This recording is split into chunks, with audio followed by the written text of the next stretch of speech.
Assalamualaikum warahmatullahi wabarakatuh. Alhamdulillahirabbil alamin wa bihi nasta'inu ala umurid dunya waddin. Wassalatu wassalamu ala asrofil anbiya'i wal mursalin wa ala alihi wa ashabihi ajma'in. Amma ba'du. Pertama-tama marilah kita aturkan puja dan puji syukur kita kepada Allah Subhanahu wa taala yang telah melimpahkan banyak nikmat kepada kita, baik itu nikmat iman, nikmat Islam, dan yang terakhir nikmat sehat. Selanjutnya salawat serta salam tak lupa kita curahkan kepada junjungan besar kita Nabi Allah Muhammad Sallallahu Alaihi Wasallam yang telah membawa kita dari zaman jahiliyah ke zaman yang terang benderang seperti saat ini. Baik, sebelumnya perkenalkan, nama saya Fauzan Sandifa. Saya akan membawakan materi kultum tentang hasil bulan Ramadan yang istimewa.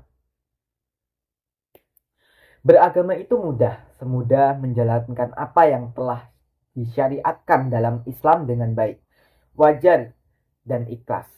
Alat ukurnya adalah mengetahui dan memahami nilai agama Islam dengan baik, kemudian diterapkan dalam kehidupan sehari-hari.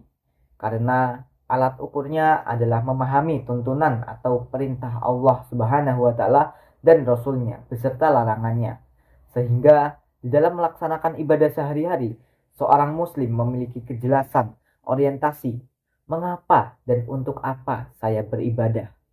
Sedangkan ikhlas, alat ukurnya adalah memastikan bahwa sesuatu yang baik dan wajar itu dilakukan dengan sepenuh hati dan senang hati dan fokus di dalam berusaha mendapatkan ridho Allah Subhanahu wa taala semata. Semua tindakan ibadah yang dilakukan berdasarkan tuntunan tersebut pada dasarnya memiliki nilai-nilai luhur yang dapat diimplementasikan ke dalam kehidupan bersosial, berbudaya, dan bermasyarakat. Karena pada dasarnya kebaikan sekecil apapun akan mendapat pahala kebaikan dari Allah Subhanahu wa taala. Begitu pula sebaliknya. Al-Quran surat ke-99 Az-Zalzalah ayat 7 dan 8 yang berbunyi, "Faman ya'mal misqala dzarratin khairan yarah wa may ya'mal misqala dzarratin syarran yarah." Barang siapa yang mengerjakan kebaikan sebesar zarah pun, niscaya dia akan melihat balasannya. Dan barang siapa yang mengerjakan kejahatan sebesar zarah pun, niscaya dia akan melihat balasannya pula.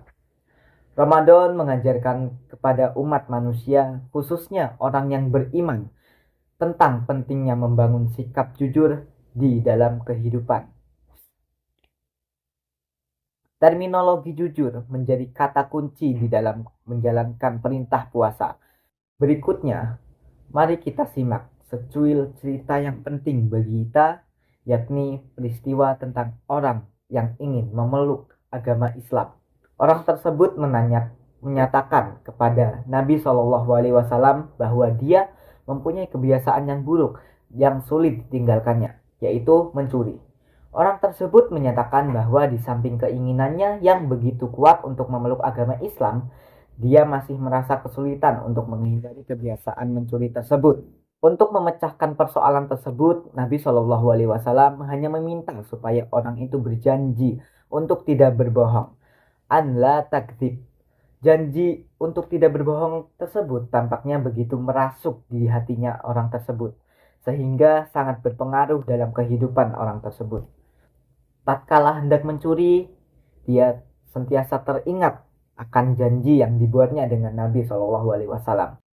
Seandainya dia mencuri, kemudian Nabi SAW bertanya ihwal hal tersebut. Apa yang harus dijawabnya? Jika dijawab tidak, berarti dia telah berbohong.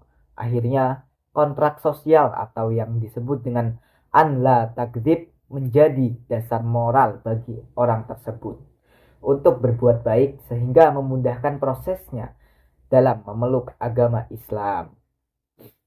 Kata kunci tidak berbohong dari cerita di atas pada hakikatnya berimplikasi ke berbagai sektoral kehidupan kita. Dikatakan demikian karena sikap tersebut merupakan bentuk pengejawetahan real dari kata iman dan takwa. Seorang yang mampu menahan diri untuk tidak berbohong berarti dia mampu mengendalikan diri dari keputusan tindakan yang merugikan dirinya dan orang lain. Meskipun dia tidak mengerti bahwa tindakan tersebut merupakan implikasi dari iman dan takwanya di hadapan Allah Subhanahu wa Ta'ala.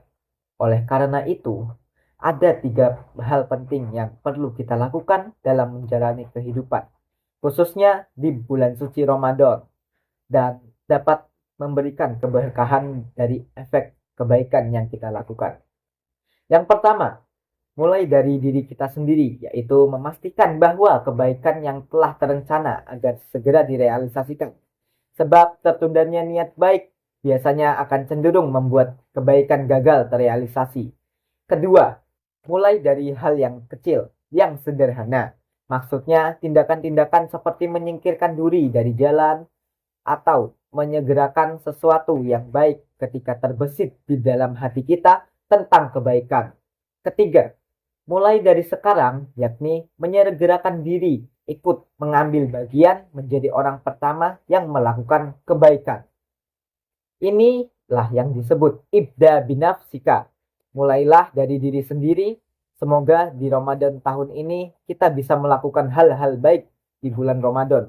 Mulai dari diri sendiri, melakukan dari yang terkecil hingga sederhana, serta mulai dari diri sendiri dari sekarang. Semoga bulan Ramadan kita penuh keistimewaan.